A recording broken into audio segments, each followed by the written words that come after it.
Good morning all of you. Welcome to my channel only success. चलिए start करते हैं 27 जनवरी 2022 के करंट अफेयर्स।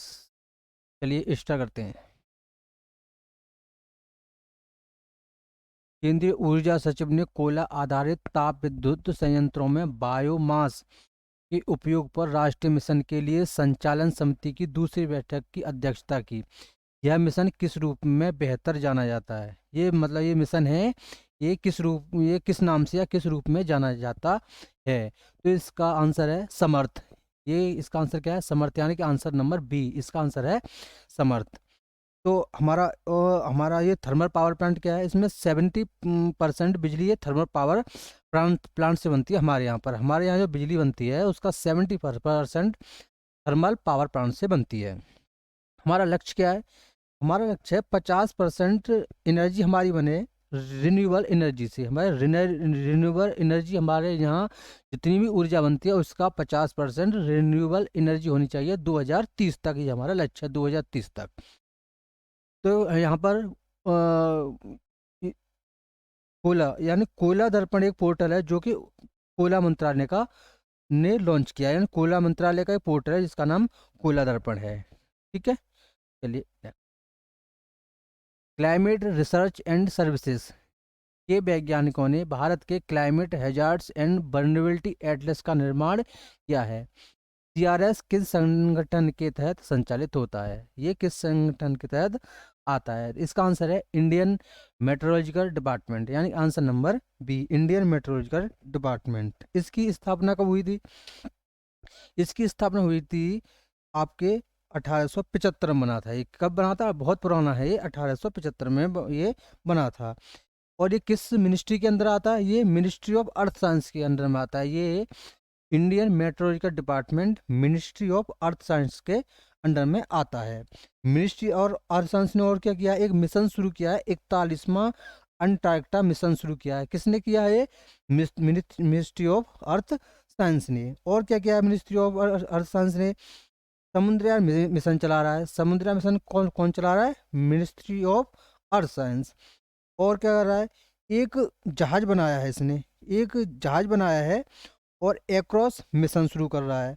उस एक जहाज बनाया, उसका नाम है मत्स्य 6000। मत्स्य 6000 जहाज बनाया है और एक्रॉस मिशन भी चला रहा है।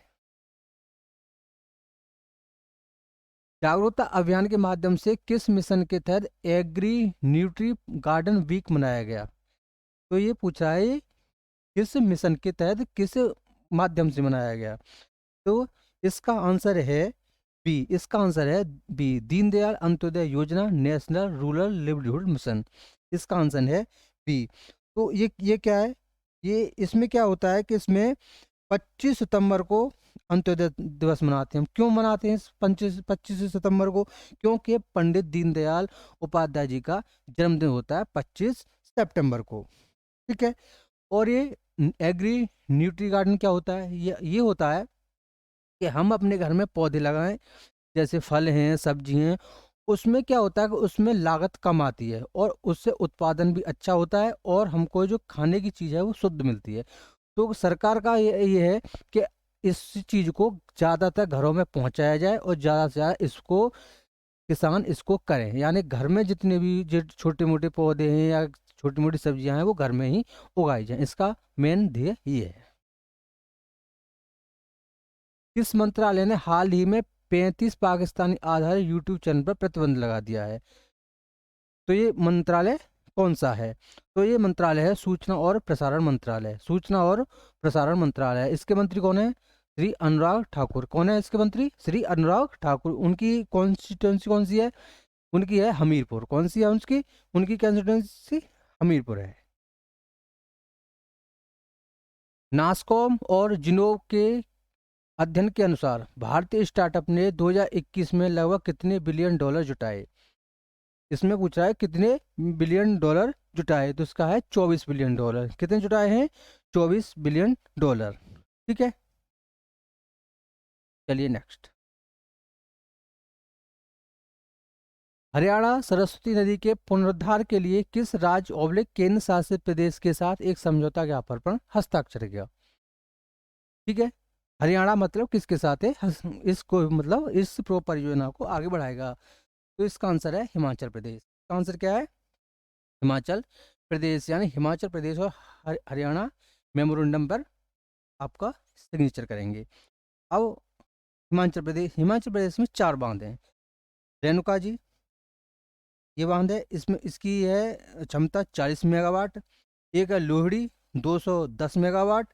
एक है धौलासिद्ध 66 मेगावाट। एक है सावरा सावरा कुड्डू 1 से 11 मेगावाट। तो ये हिमाचल प्रदेश में ये चार बांध बंधे हुए हैं। चलिए next. Zoological survey of India ने यूनेस्को की विश्व धरोहर स्थल टैग प्राप्त करने के लिए किस राज्य में लिविंग रूट ब्रिज के लिए कुछ ग्रीन रूल को रेखांकित किया है। तो इसका आंसर बनेगा आपका डी, यानी कि मेघालय। तो ये आपने ये ग्रीन रूल के क्या होता है, रूल ब्रिज ये क्या होता है, यानी कि आप देख रहे होंगे इस इमेज में, यानी 2 पौधे हैं, एक पौधा है, एक इधर से कोई बिल्डिंग हो, इधर पौधा भी हो सकता है, दोनों तरफ पौधे भी हो सकते हैं। तो इनकी जो रूट है, इनका जो तने हैं, ये आपने इनकी जो बेल है, इन्होंने क्या ब्रिज सा बना लिया है। तो ये इतने मजबूत हो जाते हैं ये कि इन पे आदमी चल भी सकता है ऊपर। तो इसका क्या है, इस ट्री का नाम क्या है। तो मोस्टली एग्जाम में पूछ सकता है कि इस ट्री का नाम क्या है। इसका टीम का नाम है रबर फिग ट्री। इस जो ट्री ये बनाता है, ये बनता है ब्रिज, इसका ट्री का नाम है रबर फिग ट्री। अब ये पूछ रहा है कि zoological survey of India, zoological survey of India का हेडक्वार्टर है कोलकाता में। एएसआई मान के एंथ्रोपोलॉजिकल सर्वे ऑफ इंडिया का भी हेडक्वार्टर कोलकाता में। बीएसआई यानी कि बॉटनिकल सर्वे ऑफ इंडिया का भी हेडक्वार्टर कोलकाता में। एक है एएसआई यानी कि आर्कियोलॉजिकल सर्वे ऑफ इंडिया, इसका हेडक्वार्टर आपका न्यू दिल्ली में। इसका हेडक्वार्टर आपका न्यू दिल्ली में। 21 जनवरी 2022 को निम्नलिखित में से कौन से राज्य समूह के गठन की 50वीं वर्षगांठ थी। तो इसका आंसर है ए मणिपुर, मेघालय और त्रिपुरा। मणिपुर और मेघालय और त्रिपुरा में ये किस एक्ट के तहत बने थे। ये नॉर्थ ईस्ट एरिया एक्ट 1971 के तहत बने थे। इनका जो गठन हुआ था, नॉर्थ ईस्ट एरियाज एक्ट 1971 के तहत इनका गठन हुआ था। इनका जो पहला इन्होंने जो मनाया था, अब ये 50वां पहला कब मना था, तो पहला मना था 21 जनवरी 1972 को। कब बना था, 21 जनवरी 1972 को। ठीक है। एक मिजोरम में पहाड़ पाए जाते हैं, मिजोरम में लोसाई हिल पाया जाता है। इसी को पहले मिजोरम को लोसाई स्टेट भी बोलते थे। जो मिजोरम है, मिजोरम को पहले लोसाई स्टेट भी बोलते थे। हाल ही में जम्मू कश्मीर, हिमाचल प्रदेश और उत्तराखंड ने किस देश से सेब की अवैध बिक्री पर प्रतिबंध लगाने की मांग की है। तो इसका आंसर है ईरान। क्यों किया मांग, इसका आंसर क्या है, ईरान। इसका क्यों किया कि ईरान से सेब आता है, इसमें पेस्ट आते हैं, यानी कीड़े आते हैं, जो कि हमारे देश में जम्मू कश्मीर, हिमाचल प्रदेश और उत्तराखंड, इनमें सेब की खेती होती है। यदि वो सेब के कीड़े यहाँ आ जाते हैं, तो वो हमारे सेब के जो किसान हैं, जो सेब उगाते हैं, तो उनकी फसल में वो कीड़े आ जाते हैं। इसलिए भारत के किसानों ने गवर्नमेंट से अपील किया कि ईरान से सेब लेना बंद करिए। हिंद महासागर के उत्तर में होने वाले 2022 मेरीन सिक्योरिटी बेल्ट अभ्यास में भाग लेने वाले देश कौन से हैं, यानी कि कौन कौन से वो देश हैं। यानी आंसर बनना है सी, रूस, चीन और ईरान। रूस है, चीन है और ईरान है।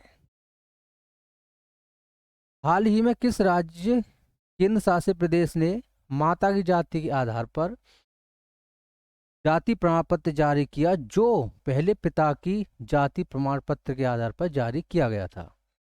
तो इसका आंसर है दिल्ली। इसका आंसर क्या है, दिल्ली। यानी कि आपको पता होगा कि जैसे कि हस्बैंड वाइफ हैं, तो उनका हस्बैंड एक्सपायर हो गया, तो उनका बच्चा है, तो उनका प्रमाण पत्र SC ST का प्रमाण पत्र कैसे बनेगा। या फिर किसी का पति ने डाइवोर्स दे दिया है, या पति छोड़ के चला गया है, या फिर पति का कोई मेंटली प्रॉब्लम थी, उसका पता ही नहीं है कि वो कहाँ पर है, उस कंडीशन में दिल्ली की सरकार ने कहा है कि हम जो प्रमाण पत्र है वो माँ के जाति के आधार पर भी देंगे। तो इसका आंसर है दिल्ली। दिल्ली ने और क्या किया है, दिल्ली में श्रमिक मित्र योजना चल रही है। दिल्ली में कौन सी योजना चल रही है, श्रमिक मित्र। और मुख्यमंत्री तीर्थ यात्रा योजना भी चल रही है, मुख्यमंत्री तीर्थ यात्रा। और सबसे देश का सबसे बेस्ट पुलिस स्टेशन कौन सा बना है, सदर बाजार पुलिस स्टेशन। कौन सा है, सदर बाजार पुलिस स्टेशन। एक उन्नति प्लेटफॉर्म भी चलाया है, एक उन्नति प्लेटफॉर्म भी चला रहा है दिल्ली। गुड गवर्नेंस में नंबर 1 कौन सा है, दिल्ली। यूटीज में यानी कि केंद्र शासित प्रदेश में नंबर 1 है दिल्ली गुड गवर्नेंस में। ठीक है। लोकसभा अध्यक्ष ओम बिरला ने संशोधित सुगरिया रेलवे स्टेशन का उद्घाटन किया। स्टेशन किस राज्य में है, तो ये स्टेशन आपका किस राज्य में है, तो ये है राजस्थान में है। ये कहाँ पर है, ये राजस्थान में। किस राज्य के सैनिक स्कूल का नाम बदलकर देश के पहले chief of defence staff general Bipin Rawat के नाम पर रखा गया है, तो ये है आंसर सी, उत्तर प्रदेश। उत्तर प्रदेश में कहाँ बनना है, ये मैनपुरी में है। उस मैनपुरी में ये स्कूल है, इसका नाम जनरल बिपिन रावत पहले चीफ ऑफ डिफेंस स्टाफ जो अब नहीं रहे हैं उनके नाम पर रखा गया है। भारतीय सेना ने सेना दिवस परेड के दौरान अपने कर्मियों के लिए हल्की और अधिक जलवायु के अनुकूल लड़ाकू वर्दी की शुरुआत की है। इसमें कपास और पॉलिस्टर का अनुपात क्या है, इसमें कपास और पॉलिस्टर का अनुपात क्या है, तो इसका है आंसर ए 70-30। इसका आंसर है 70-30। प्रधानमंत्री ने वीडियो कॉन्फ्रेंसिंग के माध्यम से आज़ादी की अमृत महोत्सव से स्वर्णिम भारत की ओर कार्यक्रम का उद्घाटन किया। इसमें किस संगठन की 7वीं पहलवी शामिल है, तो इसका आंसर है बी, ब्रह्म कुमारीज। ब्रह्म कुमारीज कोई एक बहुत बड़ा संगठन है, ये 150 देशों में चलता है, 150 देशों में चलता है। और इसका फॉर्म हुआ था, ये बना था 1930 में, हमारी देश की आज़ादी से पहले का बना हुआ है। ये मोस्टली महिलाओं का होता है, तो ये इसका आंसर है बी यानी कि ब्रह्म कुमारीज। किस बॉलीवुड अभिनेत्री को Washington DC south Asian film festival 2021 में international association of working women award से सम्मानित किया गया है, तो इसका आंसर है सुष्मिता सेन। इसका आंसर है आपका सुष्मिता सेन। कौन सा कंटेंट क्रिएटर भारत का पहला UN development programme youth climate champion बन गया है, तो इसका है सी प्रजक्ता कोहली। इसका आंसर है C Prajakta Kohli. Thank you for watching, like and share and subscribe करिए। मेरा वीडियो आपको अच्छा लग रहा हो तो लाइक शेयर एंड सब्सक्राइब कीजिए। बिलीव करिए कि ये वीडियो ये 10 या 15 मिनट की वीडियो बनाने के लिए मुझको 3 से 4 घंटे लगाने पड़ते हैं। तब ये उसमें से मैं छांट छांट के क्या, देखिए क्या पढ़ाना है ये इम्पोर्टेंट नहीं है, क्या पढ़ना है ये भी इम्पोर्टेंट नहीं है, क्या छोड़ना है ये भी बहुत इम्पोर्टेंट होता है। पर पढ़ने के लिए तो इतना है कि आप एक दिन में का आप 24 घंटा पढ़ेंगे तब भी नहीं पढ़ पाएंगे, लेकिन क्या छोड़ना है ये भी बहुत इम्पोर्टेंट है। एक बार मेरे वीडियो एग्जाम से पहले मेरे वीडियो देख के जाइए, तब आपको पता लगेगा कि हम कहाँ सही हैं कहाँ गलत हैं। Thanks for watching.